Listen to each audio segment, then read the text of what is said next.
Hi, this is Roger Green, host of the Surfing the NASH Tsunami podcast. This weekend, we are offering 5 conversations from Season 3, Episode 23, our discussion on the role patient advocates play in supporting all the various stakeholders in the NASH and NAFLD communities. This conversation starts with the duality between the cirrhotic patient and the metabolic patient, and goes on to address a question I asked about how do you get both of those into the same box, given the various constraints and needs.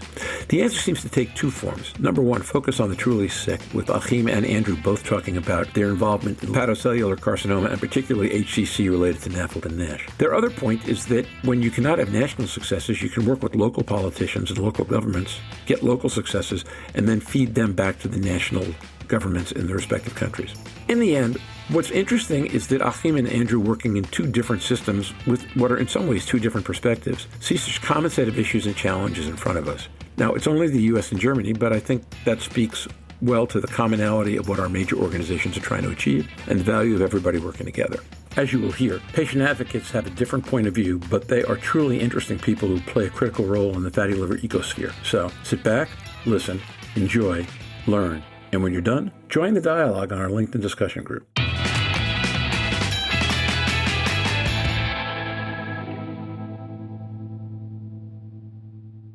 Interestingly enough, on that point, there was a study released this week, which is a pan-European study, and Maud Lemon was the lead physician on the publication. They did it in mono-infected HIV with fatty liver, and they've come out the cap at 280, with in comparison to MRI-PDFF, does quantify moderate to severe steatosis. So we are getting more evidence now at that cutoff point. We're nearly there. So my question on Achim and Andrew was going to be, if that's the world you live in, and of all the things you're talking about, and they're important, none of them are, here's what I can do for you next month. How do you make that tension work? Maybe I can start. So I like tactics. I like to juggle. And have different balls at the same time in the air. I have founded last year a global movement. It is the International Liver Cancer Movement, and GLI, you are part of this, and so thankful for that. And we have collected within 1 year more than 60 patient organizations, ASLD, APASL, EASL is part, global public health things. Using the hook of liver cancer, as you said, Luis, is something that is absolutely helpful also to addressing NAFLD NASH. So making a global movement not as an entity, because you as GLI, for example, you're a strong organization. We like to support you, but bring in a global voice addressing new possibility, having liver cancer in the attention to the politicians. And then, of course, we have the discussion, okay, how to avoid. The other story is, Roger,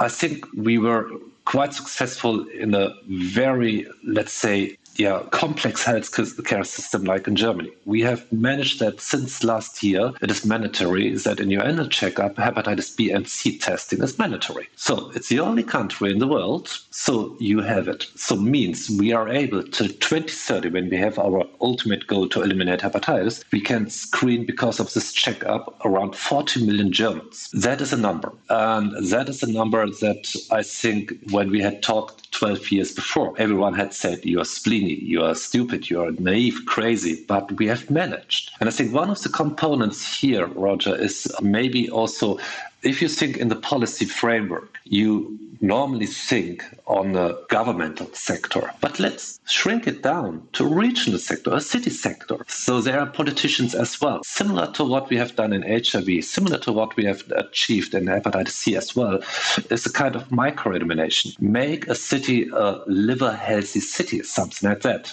Because what we need to establish, and I think that is something we have it, is best practice. But best practice is particular in a center. Jörn is doing a lot of best practice in this setting.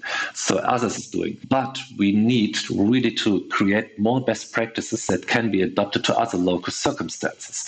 And Roger, thinking about to politicians, coming back to local politicians. If I have a solution for my region here with a zero invest, but just the commitment of the politician to give his voice and say, hey, we need to align now, and all the best practices assistant can be pulled here together. Then I think we have more solutions. And that is something I think we need to think more in a clever way, not top down, but bottom up, to put stress to those top line politicians, hey, on the ground they have solutions. We can do the same. We must do the same. That is the message. And I think that is something worth to think about. I would echo a lot of that. I mean, especially, obviously, our organizations are already working together on the liver cancer kind of perspective, especially underlining that. But the local side of things is critical. We have our Liver Action Network that is a majority U.S., of course, with one Canadian organization. But we're trying to work with them on the local legislators because that is so critical because they are many times community-based organizations. And how can they best interact with those local offices? A lot of times they're a lot more flexible. That's the only aspect that I would add as well is that you talk about in a state or in a city,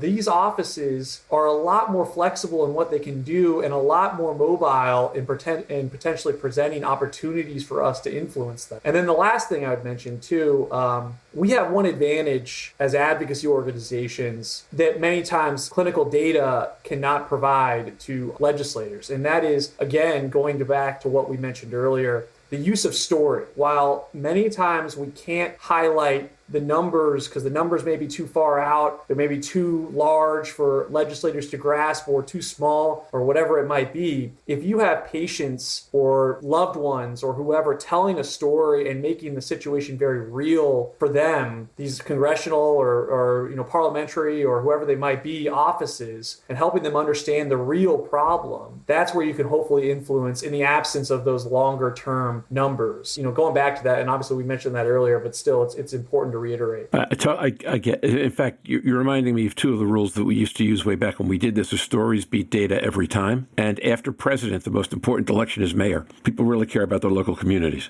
So all that makes complete sense to me. I want to do this. We're kind of at the bottom of our hour, so let's take one more question and go around. Closing question. Andrew, Achim, Louise, and your question and mine might be a little different. But for the three of you, given who our audience is, what's the one thing you would like them to take away that they can do that supports the work that you're doing? And then Jorn, for us, it's what's the one that we can do? I can start. Talk to each other. It is really the question of communication. Talk to each other. Bring all the stakeholders, all those who are interested and those who are currently not interested because they are not informed about the issue, bring them together. And I think the more you talk to each other and the more you break down the silos, the more success we have. It is really a question of communication, ongoing communication and passion. It's always tough to follow, Achim. I think we've been agreeing so much and saying a lot of similar stuff, but I think that was going to be really my main point too, is that if we can just have everyone talk about the liver more in general. There's so many times that I've been in meetings with congressional staff, and to be honest, they can't point out where their liver is. And that is just a reality that we're facing that is even beyond NASH and explaining what NASH stands for. It's that just liver in general. And that is the thing, is that let's just talk, okay, liver, let's talk about it, liver health, okay, let's start thinking about that. Everyone, if we can just mention it, and I think that very much syncs up with Achim's point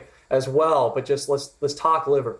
I think I'm just going to echo what the guys have said. I think it's something that when I speak to people and they walk through the door, it's this whole thing about it has live in the title. In its name, it says live. There's a reason for that. There's also a reason it was the only organ our body thought was so important to make it regenerate. It's that important. But to me, and when I talk about it, make it fun, make it something people get empowered. If you know you can do something about it, you're empowered. There's a reason more people do health checks, because they have a risk factor. When you talk about it, when we talk about liver cancer with cirrhosis, they understand that they have a risk factor of cirrhosis for liver cancer. Therefore, they don't get too anxious about their tests. It's something that they're empowered to do. So yeah, let's talk about it, make it easy, but actually just know about it to start with. Everything that you do goes through it, basically.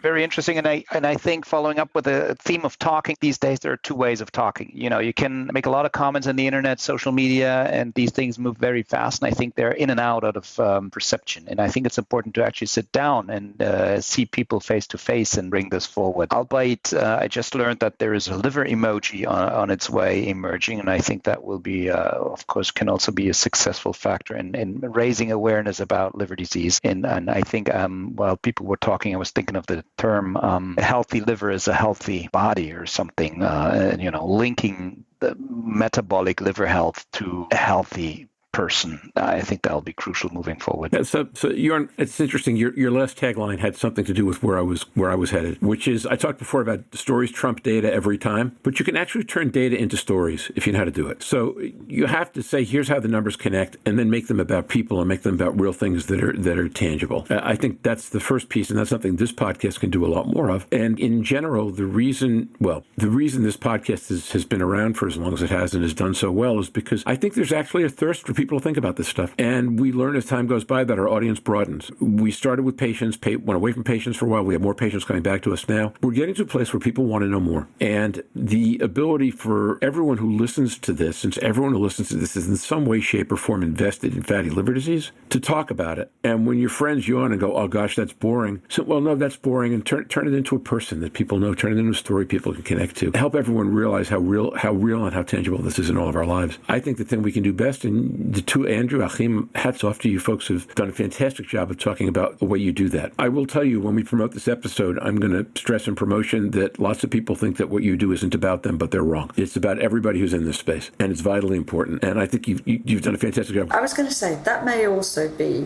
the reality that every single one of us sitting on the podcast and every one of us is at risk of poor liver health throughout our life at different times. So it becomes a reality that it's one of those conditions that everybody can suffer from, and that includes us. Just because we know about it doesn't mean that we're not at risk of it. That's where advocacy comes in for me, and what these guys do is amazing, and anything that we can do to help support and drive people to it is absolutely key, because that's where they get so much support. So hats off to Andrew and Joachim and Donna and the British Liver Trust and any of the societies around the world, because that's where the real help comes in. And now, back to Roger. We hope you've enjoyed this recording. If you have any questions or comments about the content of this conversation or the entire episode, please send an email to questions@surfingnash.com. I am off to Barcelona for the Innovations in NAFLD Care 2022 conference. We'll be back next week with a wrap-up episode on this exciting inaugural conference. If you're listening Wednesday night, Thursday, or in Europe, India, and the Middle East Friday morning, you can still register for the virtual link to the Innovations Conference. That link appears on the Surfing Nash website. Until then, stay safe, surf on. We'll see you next week. Bye-bye now.